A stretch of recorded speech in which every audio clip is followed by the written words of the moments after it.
A 2016 study by the Government Accountability Office found that 60% of polling places have at least one accessibility issue. And now, with a global pandemic, they find that the greatest minority group will face barriers voting that they've never seen before. We want to vote the same way everyone else is voting. Meet Linda Melendez of Keyport, New Jersey. She is the vice president of the National Federation of the Blind. She voted every year after turning 18 years old, and it wasn't until she was 39 that she lost her vision, losing her right to vote independently. I've always voted when I turned 18 years old. A lot of my family members did not vote. So I was very adamant in getting them all to register to vote, and we used to have voting parties. We would meet after my job and we would go vote together. Then when I moved to New Jersey, a year later, I went blind, and so I was no longer able to vote independently. This year, we must send in our ballot differently than we have in past years due to COVID, leaving many people in America who are disabled frustrated, as reported by Jean Myers of the USA Today Network, NJ. I mean, people with disabilities are a broad spectrum. People with visual impairments, they can't see the ballot, but people forget people with dexterity issues, people who can't sign or use a pen. So a lot of people maybe who are older, who have arthritis, and they can't fill in the little dots on the ballot.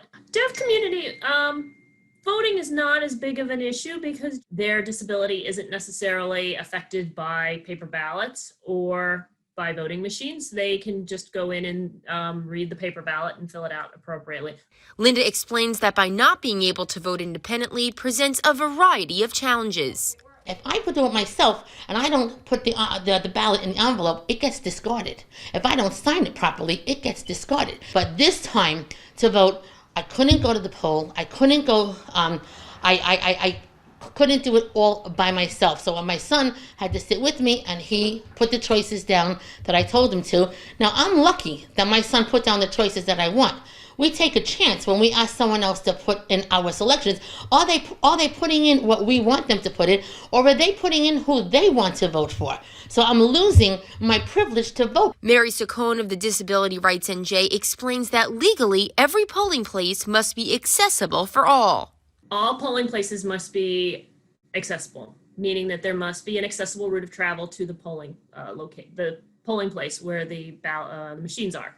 So that means there can't be any steps. That means if there are ramps, those ramps must meet ADA requirements. That means if there's a door, that door must be unlocked and must be able to be opened. The good thing is that the state has agreed to make sure that for people who can't use paper ballots, they could have requested an accessible vote by mail ballot, or they can go to the polling places tomorrow and vote on an accessible machine. Although Linda feels fortunate enough to have her son help her, she is frustrated with the leadership of the state to be put in this position.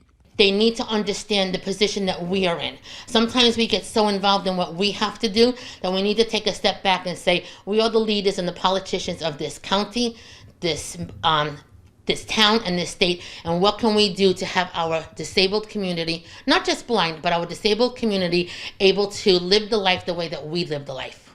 Reporting from Keyport for New Jersey News Network, I'm Kimberly Kravitz.